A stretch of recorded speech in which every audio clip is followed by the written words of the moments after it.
And welcome to Know Your Candidates. Alabama holding a special session to name a new senator replacing Jeff Sessions. And right now, the man joining me is the one who holds the position, Luther Strange. We appreciate you stopping by, Senator. Thank you. Yes, thank Glad you. to be here. Let me ask you to start. If you alone set agenda in Washington, what would be your first priority?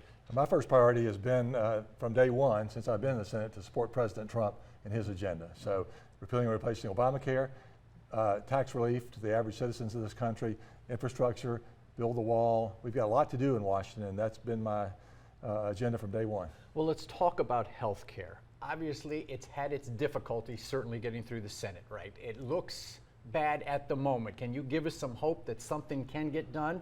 And would you support just repealing it? I would support just repealing it, and we have a problem with 2 or 3 Republicans who have voted to repeal it and replace it, but are now getting a little bit of cold feet. So we've got to address that, which we will, and I look forward to voting to repeal. Then we can have the debate to replace it, but that's a promise we made, and we've got to keep it. What happens, though, if we repeal the people who currently do have that health care from the Affordable Care Act? Right. What happens to those people? We would not pull the rug out from anyone, from under anyone. So we would allow a period of time, maybe 2 years, for the debate to continue so that people can count on what they have. But knowing it's failing now, that the Obamacare system is failing both on the Medicaid side and on the individual market side, we've got to do something. You know, failure's not an option. What is the something, though? I guess that's what a lot of people wonder. What is going to be the something that is going to be better than what we have now? Well, first of all, we've got to make sure that we cover pre-existing conditions, which of course we will. We've got to make sure we put Medicaid on a sustainable path. Alabama's handled Medicaid the right way. We've been smart, frugal, dealing with just the people that need it the most, the elderly, women and children, the poor, truly poor and needy. We've got to do that. Then we also got to get premiums down on the individual market side. People are just paying an outrageous amount for their insurance, and once they pay high premiums, high deductibles, they really don't have access to health care. So those are the kind of things that I'm driving as part of the debate. You mentioned infrastructure as well. Of course, people around here are just anxious as can be to have a bridge over the Mobile River and take some of the pressure off the Wallace Tunnel. Absolutely. But on a broader scale, is that something that can get bipartisan support? Because there are infrastructure problems throughout the country, obviously. I think you make a great point. Infrastructure should be our most bipartisan issue. And in the Bay Area here, in the Mobile area, we've got to do something about the traffic situation and the bridge. That's been a top priority of mine. I know Senator Shelby and I have worked together. We have a plan for that, but we've got to get to that in the national debate. That means we've got to get rid of the health care issue, get it behind us, fix that problem, and move on. It's critical. Then there is always the issue of paying for things, okay? Yes. Which then ties into tax reform.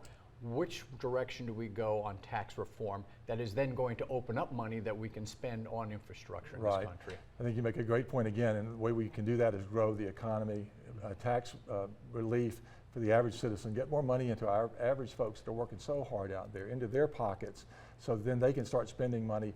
And same thing goes for businesses. I want businesses to invest, to hire more people. That increases our tax revenue. That gives us the ability to do things like the infrastructure plan. So I know that's President Trump's goal. The economy has got to grow. That's how we'll be measured, and that's a top priority. You talked about the wall, okay? Obviously that doesn't come free of charge too. Right. Building a wall along the southern border. You say we need that, and again, how do we pay for that? Well, as a former Attorney General, I understand the need to follow the law and enforce the laws. I have an idea about building the wall that I proposed in the Senate, which is called Follow the Law or Pay for the Wall. It's what we call our bill.